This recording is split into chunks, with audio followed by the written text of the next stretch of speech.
Сәлем балалар, бүгін сендермен ондықтармен санау деген тақырыпты өтеміз. Мысалы, сендер жай өмірде санаған кезде қалай санайсыңдар? 1, 2, 3, 4, 5, 6 деп міне осылай кете береді. Ал енді ондықтармен санау деген ол былай. Мысалы, 10, 20, 30, 40, 50, 60, 70 деген сияқты осылай кете береді. Осылай ірі санауды біз ондықтармен санау деп айтамыз. 10 деген санымыз, ол бір ондық болып есептеледі балалар. Мысалы, 20 деген санымыз, ол 2 ондық болып есептеледі.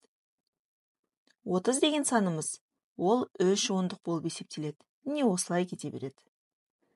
Енді ондықтармен есепті былай шығарамыз. Мысалы, 30 қосылған 20 тең болады 50-ге. Есепті былай да жазуға болады. 30-ды біз 3 ондық дейміз. Қосылған 20-ны 2 ондық дейміз. Тең болады 5 ондық. Ал 50-ден 20-ны азайтатын болсақ, 30 шығады. Оны ондықтармен былай жазамыз. 50-ді 5 ондық дейміз.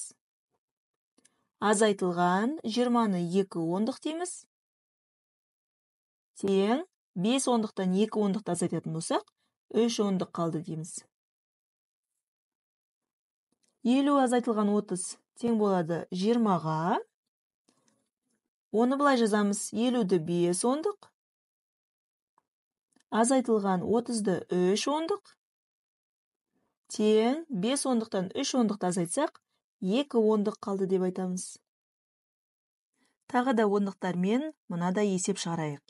20 сантиметр қосылған 40 сантиметр тең болады 60 сантиметр.